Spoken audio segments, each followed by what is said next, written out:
Welcome to Con Carne. I'm James Van Osdell. Con Carne is sponsored by Alex Ross, legendary artist, comic book creator, Alex Ross. In fact, here's Alex to talk about his YouTube channel. Hi, this is Alex Ross. I appreciate you guys supporting our YouTube, and we create new content every week. I hope you will continue to support us, and please subscribe. Con Carne also sponsored by, if I can grab it, a book. This book, 90 Days in the 90s, written by Andy Fry. It is a book about time travel, but more importantly, it's a book about Chicago, the Chicago music scene in the 90s. Darby, the lead character of this here book, owns a record store, and she discovers the Gray Line, which goes back in time to the 90s in Chicago. And then she's faced with, as she's soaking in all the pop culture, the nostalgia, everything from the 90s, she's faced with the choice: does she go back to Chicago in the present day, or does she just stay put where lounge acts was a thing? Find out. 90 Days in the 90s. You can get it on Amazon, or just go right to Andy's website, 90daysinthe90s.com. Con Carne also sponsored by Easy Automation. Are you a homeowner? Are you ready for a truly smart home? Imagine minimizing your energy usage while maximizing your comfort. Easy Automation will help you find the customized solution that's right for you. Their team has 30 years of collective experience in the industry and will tailor a service package that fits your lifestyle and needs. Get a quote by visiting easy-automation.net, easy-automation.net, or call 630-730-3728, 630-730-3728. It's Con Carne. Let's eat in the car. It's Con Carne. And now here's the star of our show, James Van Osdell. See, that's exciting. I've never done that from the recorder before. That's the theme song. Welcome to Con Carne. I am sitting in Andersonville. Next to me is Kira of Madame Reaper and the Gentleman's Club. We're going to have some Middle Eastern food today. And it's nice to meet you. Nice to meet you, too. Nothing more social than Middle Eastern food. Like, if you can eat Middle Eastern food together with all the garlic, you can be bonded for life. I did not think of that when I suggested this place. We'll both go our separate ways afterwards and retreat to toothpaste and mouthwash. I think I have gum, so. Always. So Madame Reaper and the Gentleman's Club, new album coming out on September 8th. We're a little bit ahead of that. And you picked the restaurant here in Andersonville. Where are we? Middle Eastern Bakery. It's one of my favorite places. I live in Andersonville, so I come here all the time. There's like a grocery store on one half. You can get pita and like pastries and spices. It's wonderful. And then the restaurant's on the other side. And I recommend getting a plate because it's the biggest bang for your buck. Like I said, I wasn't thinking. Yeah, I got the wrap. Should have warned you. But yeah, great place. Their desserts also in the bakery. Highly recommend. Like baklava. Mm-hmm. Yeah. I love a good baklava. You can get an assorted baklava. And I just love this area so much. I used to live in this area. Woolly Mammoth is across the street. I still haven't been there. I really want to go. My partner keeps telling me I have to go because it's creepy and it's like totally my vibe. But yeah, it is very Madame Reaper-esque. Every time I've gone, it's been closed. I've tried at least like twice. I will say things are a little pricey. I mean, preserved body parts in jars aren't cheap anymore. I wouldn't know.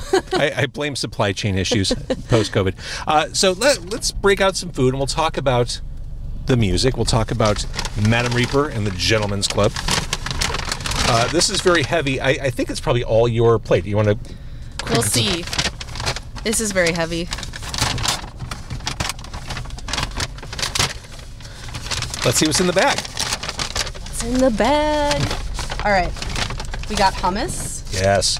Oh, that's the small. Yeah. That's not small at all. No, you're going to be able to take that home. Oh, that's fantastic. And then we got pita. So Lots we got of pita. My pita and the pita you ordered probably. Mm-hmm. This looks like your wrap. Wait, that's huge. Yeah. Oh, this was such a good call. Yeah. Kira, thank you. This is such a good call. Wait till you see my plate. No wonder it's so heavy. Okay, can I use the camera here? Yeah, look at the size of these falafels. For comparison, this is my thumb. This is not normal falafel size, but I'm not mad about it. Oh, that's fantastic. Yeah. Oh, I'm excited. Please tell me there's silverware. I was going to say, good thing we grabbed silverware. That was the move. Yeah. We only got spoons. But I want to be clear. This is going to be so messy. I'm glad we made fast friends because this is this is going to be shameful to eat in front of people. You're fine. Okay. So let's talk a little bit about Madame Reaper and the Gentleman's Club. I guess starting with the fictional backstory of Madame Reaper and the Gentleman's Club. Okay. Explain. Yeah. Revenge fantasy? Not at all. I've always been a writer. I studied creative writing in undergrad. And sorry, I'm trying to like talk in the mic and look at the camera. Don't look at the camera. Okay. I studied creative writing and have always had a fascination with fiction. So when I was trying to come up with a name for my project, it kind of just fit that I also would come up with this very elaborate backstory. And in terms of like, it doesn't really, the backstory, well, maybe I should explain it first. So Madame Reaper, the character, the artist, is kind of like a Robin Hood figure. She, the entire backstory, if I like go into the details, I have an abbreviated version and a longer version, but it's like the 1960s. She has a strip club in the middle of like bumfuck. Can I say fuck? Sure. Okay. Bumfuck nowhere, Illinois, and she like the town that the strip club is in thrives off of her business because she's bringing in a lot of people into the town. They stay at the hotels. Like it's a well-known club. They go to the restaurants, whatever. But if somebody in the club misbehaves, she lets her employees murder them. So it's kind of this like tacit acknowledgement by the townspeople that they know this is happening, but no one does anything because it's like a symbiotic relationship. But then there's something just gleefully dystopian about that. Yeah.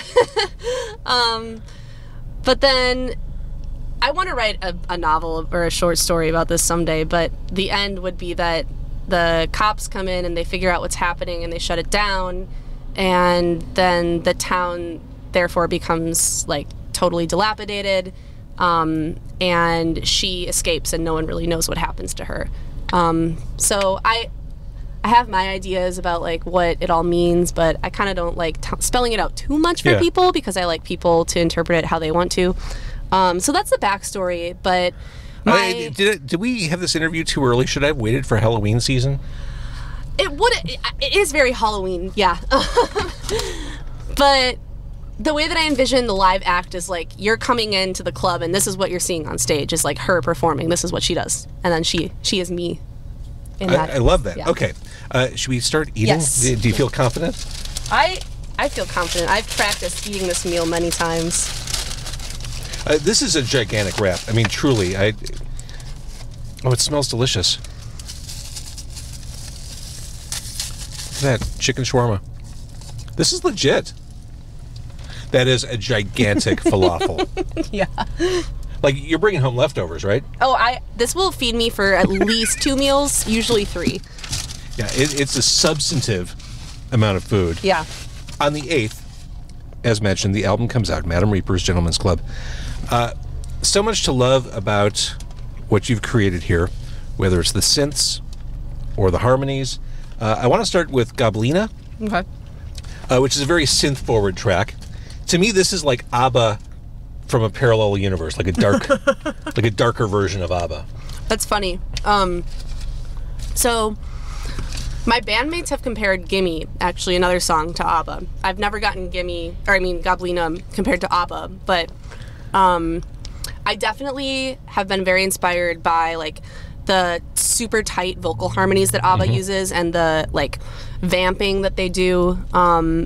So I think a lot of that's present in Goblina. Another thing I love in general in music, and something you do, the way these songs are presented, if you don't pay attention, they seem light and fun and sweet. But if you pay attention to the lyrics, you're like, oh shit. Specifically, Chloroform, I think, is one of those. It comes on like a sweet love song. Yeah, so literally that song I wrote after I was at Pitchfork in 2021, and I was watching Cat Power, and I just like fainted in the audience, which was weird and scary. Sure. But what happened was I was dating someone at the time who previously we had gotten in an argument, like before that all happened, and after I fainted, like they were like, oh, are you okay? Like do you need anything? And it was like, I didn't need you to ask me that now. I needed you to ask me that like a day ago. I needed to hear I'm sorry a day ago. And so in a way, it's about when people you really care about let you down. And then also in a way, it's about kind of blocking out like traumatic things that have happened in your past. But literally, it's about me fainting at Pitchfork. Which is terrifying. Are you a fainter? No, I've only fainted maybe twice. I think that was the only time. And then there was another time where I like almost fainted. That's really also at a scary. music festival. I had it almost happen to me once. It was at the Idol show at the Riviera. Oh, that would be rough. Yeah, well, this was, we were still coming out of COVID at that point, and this is before the Riviera revamped their HVAC situation. So, very sold out show, very warm show, everybody is masked. I am masked. And I've been working from home since March of 2020. I'm not used to wearing a mask for hours on end anymore. Period. I just wasn't used to it. And I all of a sudden realized halfway through Idols, I'm like, I need to get the fuck out of here. I'm really, like, I'm not right. Yeah. I just had that feeling. And then I managed to order a bottle of water from the bar. This is upstairs by the balcony. And I sat down on the floor. I'm like, oh, I just need to make it outside. Like, I don't want to pass out here. I somehow made it to the stairwell. Next thing I knew, the paramedics woke me up. Whoa. The paramedics didn't get to me. I was with my brother, and he caught me, and I was able to, like, stand up and walk away from the crowd and sit down. But I felt so bad because, like, the only reason that he lives in Madison, my brother, and the only reason he came was to see Erykah Badu headline, and then we had to go home before she played. I felt so bad.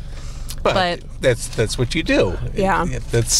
He's a sweetheart, but I think, yeah, just like when it's so crowded and hot and, I don't know, you're standing for a long time. Yeah.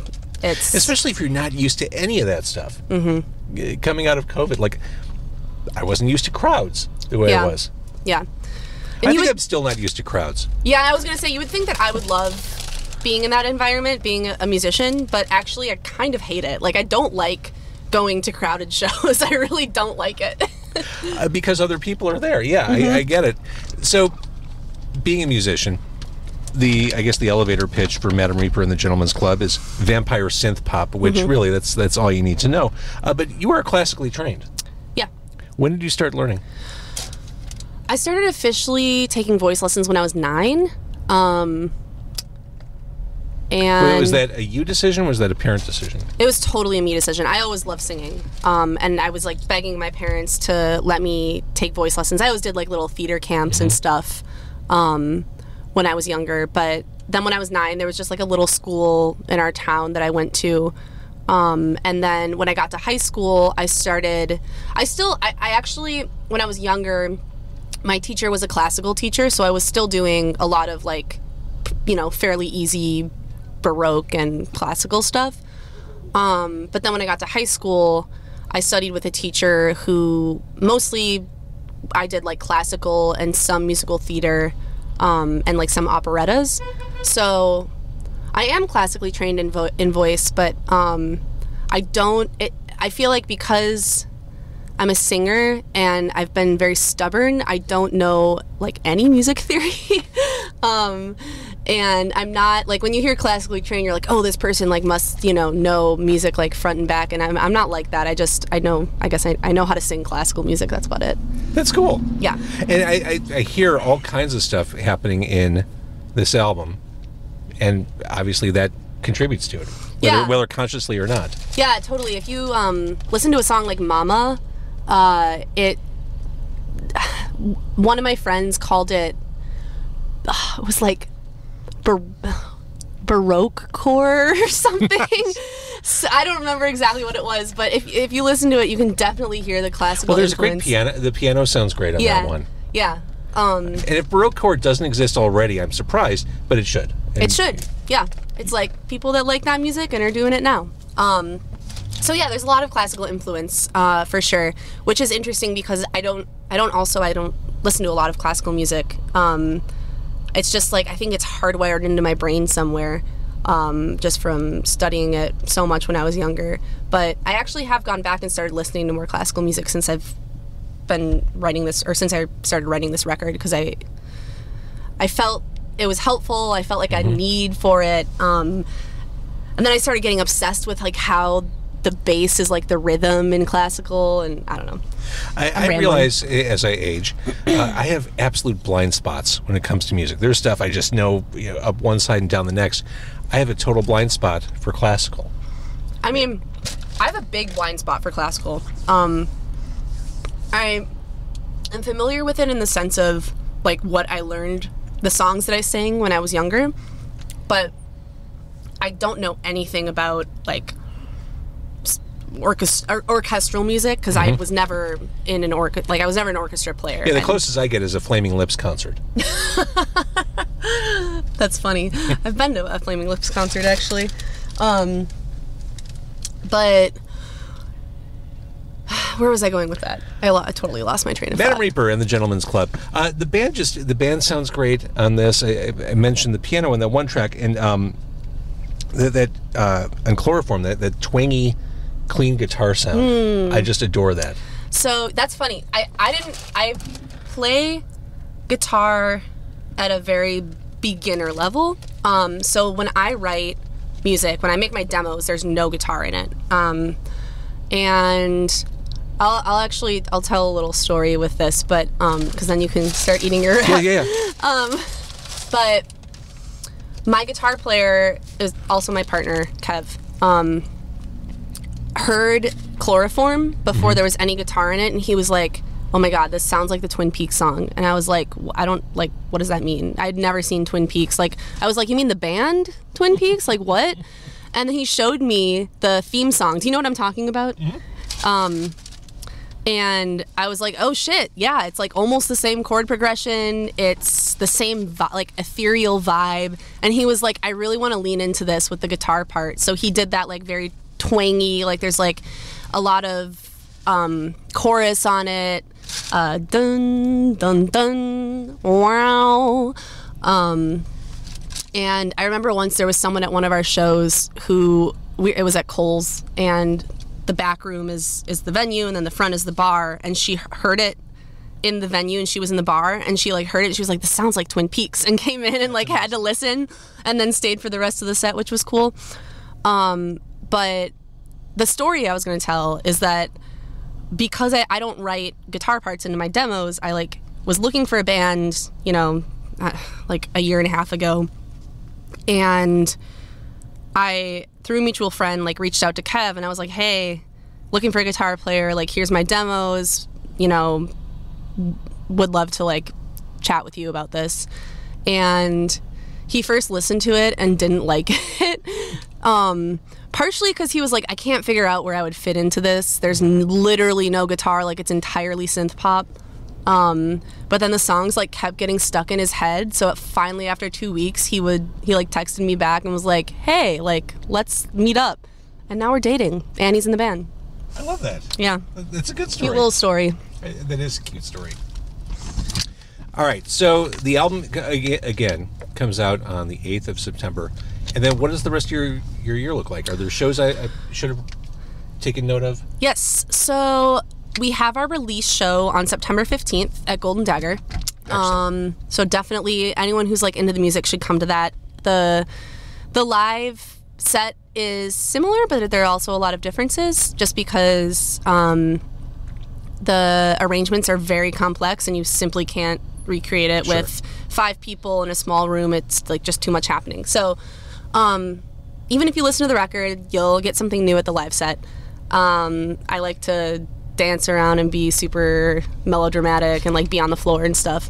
And then we have a few like video session things lined up in September. One of them, I'm not 100% sure when they're going to air. Okay. One of them should be like late September, and one of them is like early October, I think. But if you follow us on Instagram, it's just Madam_Reaper. 2 underscores because Madam_Reaper was taken. What are the odds? I know, right? And they don't post. But anyway, I digress. If you follow us on Instagram, you can hear about those shows. And then in October, we're actually doing this isn't announced yet, but I think it's fine if I say this. We're doing a Halloween Lady Gaga cover set. Oh my God. Yeah. At Oh my G-Man. So it'll be a mix of Gaga tunes and also some originals just because our music is so that's amazing. Halloween. I'm so excited. Oh my God. I keep thinking about what I want to wear. Yeah, it's gonna be cool. I love that whole Halloween thing of just becoming a different artist. Me too. Yeah, I don't think anyone else does it. It's such a Chicago thing.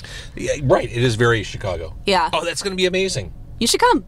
Everyone should come. Everyone listening? should come. Oh my God, that's wonderful. All right. Well, the new album again on September 8th. We get to hear it all, Goblina included, and it sounds awesome. And I think you've got something here. So keep doing what you do. Oh, thank you. I appreciate that. So again, Madam Reaper and the Gentleman's Club. The food we're eating from Middle Eastern Bakery here at Foster Did you Park. try yours yet? It's really good. It's really good. And I'm generally a member of the Clean Plate Club, but I realize it's because I eat too fast. If I eat this slowly, I might actually be full and have half the sandwich for tomorrow. It's hard to eat That's the fast when strategy. you're podcasting. It is very hard to eat fast when you're podcasting. Yeah. So It's good. we're going to wrap up so we can eat. Madam Reaper and the Gentleman's Club, new album out on the 8th. Thank you, Kara. Yeah, thank you so much. Loved being here.